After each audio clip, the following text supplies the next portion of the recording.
E aí, galera apaixonada por mountain bike, apaixonada pelo Desafio dos Rochas, Maicon Celares da Life Runners por aqui de novo para falar mais um pouquinho sobre treinamento, sobre tudo que a gente precisa na preparação lá para o dia 1º de maio, para o próximo Desafio dos Rochas que acontece em Pomerode, na cidade mais alemã do Brasil. E o assunto de hoje, que vai render mais 3 vídeos na sequência, são os fatores determinantes para a subida, o que a gente precisa treinar, o que a gente precisa fazer para melhorar a nossa subida. Nem tudo é treinar e a gente vai ver aí na sequência. O primeiro fator que é extremamente importante é o VO2 máximo, então a gente precisa de um trabalho específico para melhorar o VO2, porque quanto maior for o nosso VO2 máximo, menor é o percentual que a gente precisa utilizar para fazer o mesmo esforço. Então a gente vai falar especificamente sobre isso ainda em vídeos futuros, mas o fator número 1 é esse, o VO2 máximo. O segundo ponto extremamente importante é a força máxima dos membros inferiores. Então, a quantidade de força que a gente consegue executar com as nossas pernas, vamos chamar de perna para ir no modo mais simples, mas nos membros inferiores, na perna e coxa, essa força máxima ela vai permitir que a gente faça um percentual de força menor para executar uma subida. Como assim? Bom, se a minha força máxima é para levantar 100 kg no agachamento, se eu for levantar 50 kg várias vezes, eu estou levantando 50% do que eu consigo. Então eu consigo fazer um número maior de repetições num percentual da carga.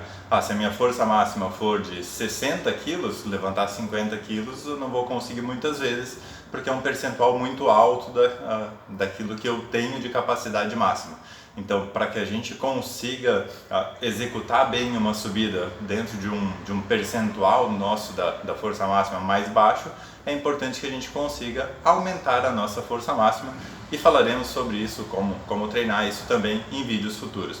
E o terceiro ponto, que não é tão ligado ao treinamento assim, mas o treinamento ajuda, é o IMC, o Índice de Massa Corporal, ou seja, a nossa altura dividido, o nosso peso dividido pela nossa altura em metros ao quadrado.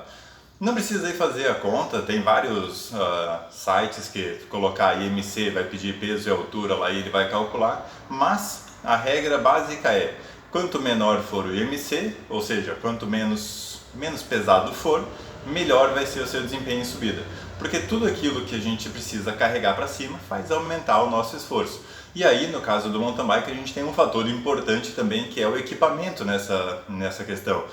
Se o meu peso é de 70 kg e eu tenho um equipamento de 25 kg para carregar morro acima, eu acabo jogando o meu IMC para um valor muito maior, considerando a bike como uma parte do meu peso, né?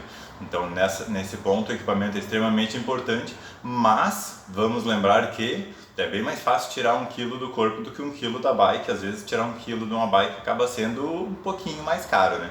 Então, conseguir manter aí o peso em dia é extremamente importante para melhorar as nossas subidas.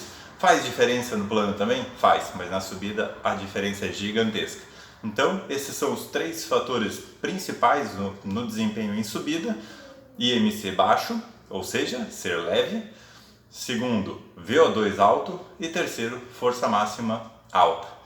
E vamos falar sobre isso nas próximas semanas, porque a gente tem muito papo para bater por aqui ainda. Beleza? Valeu, galera, e nos vemos no dia 1º de maio.